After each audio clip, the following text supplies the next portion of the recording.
고사가 시작됐다. 모태신앙을 가진 나는 어려서부터 성당을 다니고 있어서 고사를 지내는 동안은 지켜보기만 했다. 물론 엎드려 절도하지 않았다. 지금부터 하는 얘기는 고등학교 졸업 후 취업한 곳에서 겪었던 일이다. 나는 지방의 소도시에서 태어나 자랐다. 작은 이모도 근처에 살았는데 미용실을 하는 작은 이모의 영향 때문인지 초중고를 거치면서 내 장래에 대한 꿈도 점차 미용으로 굳혀져 갔다. 하지만 어느 특정 분야를 명확하게 정하지는 못했다. 막연히 미용 관련 분야를 해보고 싶다는 정도였다. 메이크업이나 헤어, 네일 그리고 타투 등 그냥 막연했다. 고3이 될 때까지도 정하지 못했고 일단 현장에서 부딪혀보자는 결론에 도달했다. 이것저것 다 해보면 그 중에 내가 좋아하는 일이나 잘하는 일이 뭔지 정도는 가려지지 않을까 싶었다. 그래서 나는 대학으로의 진학이 아닌 취업을 선택했다. 첫 직장은 미용실이었다. 작은 이모 밑에서 배울까도 생각했지만 제대로 배우려면 아무래도 모르는 사람 밑에서 배워야 할 것 같았다. 무엇보다 내가 제대로 공부할 것 같지가 않았다. 그 미용실은 4층짜리 건물 2층에 위치해 있었다. 번화가에서 다소 떨어져 있었지만 그런 입지치고는 손님들이 끊이지 않고 왔다. 다 원장님 때문이었다. 솔직히 지금 생각해보면 원장님의 실력은 들쑥날쑥했다. 하지만 사람 좋고 입담도 좋아서 그게 동네 분들에게 잘 먹혀 들어갔었던 것 같다. 가격이 주변 시세에 비해 저렴했다. 그 이유는 원장님은 그 건물의 건물주였기 때문이다. 그랬다. 나도 원장님이 건물주라는 걸 알고 나니 들쑥날쑥한 실력이나 특유의 여유로움이 나름 납득이 됐다. 그리고 원장님은 토속신앙을 좋아하고 굉장히 신뢰했다. 건물 곳곳에 부적을 붙이거나 1년에 한두 번은 꼭 고사를 지내셨다. 그나마 다행이었던 건 그렇게 많은 부적을 붙이는데도 가급적 눈에 띄지 않는 곳에 붙인다는 거였다. 그래서 아는 사람만 알았다. 듣기론 예전에 어떤 세입자분께서 조심스레 항의를 하셨다고 했다. 적어도 눈에는 띄지 않게만 해주시면 안 되겠냐고. 그런 걸 좀 많이 꺼려하는 손님들도 있다면서. 실제로 그런 손님이 있었는지는 모르겠다. 그냥 그분이 싫어서 손님 핑계를 댔을 수도 있다.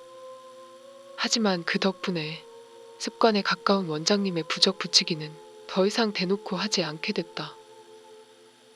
원장님의 부적 붙이기를 아는 사람만 알았다곤 해도 일단 나는 그걸 아니까 괜히 소름 돋을 때도 있었다.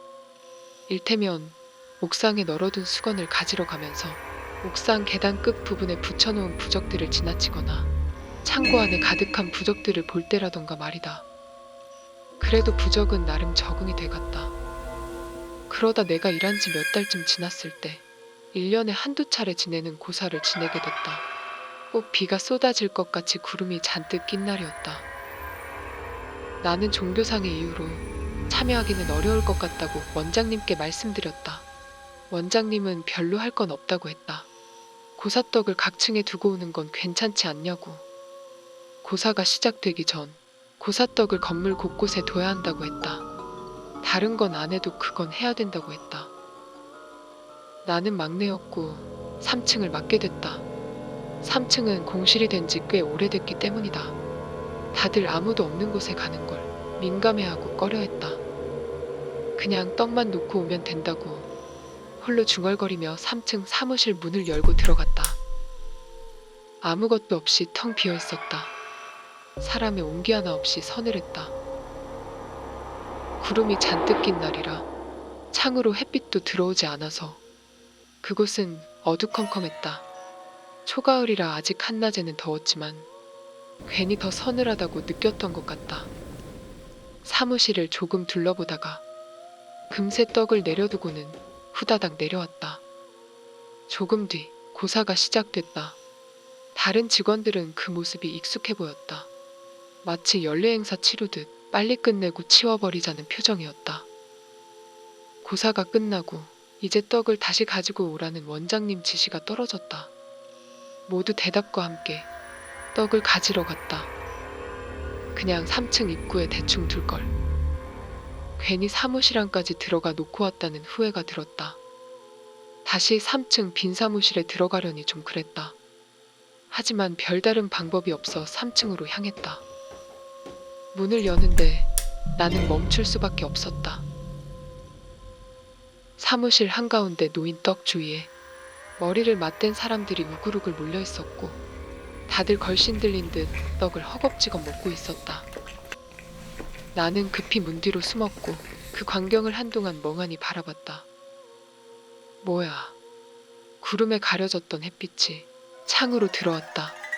창으로 해가 들어오자 어두웠던 사무실이 밝아졌고 우글우글하던 사람들, 아니 그 형체들이 사라졌다. 그때 4층에서 내려오던 선생님이 뭐하냐며 물었다. 방금 본 걸 더듬더듬 설명하는데 그럼 지금 가져와야지 뭐하냐며 내 등을 밀었다. 나는 얼떨결에 들어가 떡을 가져왔다. 떡은 깨끗했다. 선생님은 표정이 풀어지더니 그제서야 괜찮냐고 했고 나는 머뭇거리다 물었다. 저거 귀신이냐고.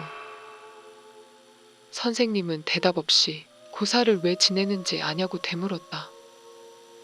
이 건물을 지을 때 어떤 취객이 밤늦게 공사장에 무단으로 들어왔다가 구덩이로 떨어져 참변을 당했다고.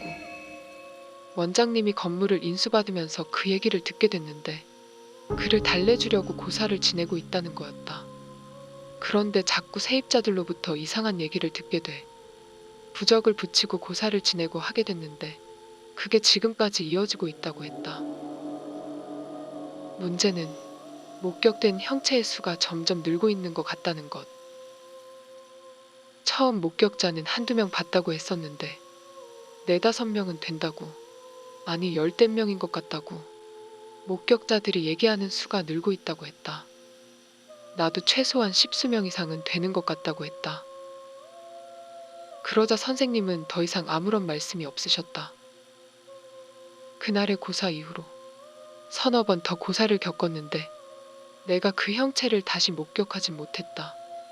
나는 2년 정도를 더 일하고 미용실에서 나왔다. 최근 어떤 얘기를 들었다. 미신을 믿고 따르다 보면 그 미신을 따라 귀신들이 모인다는 것.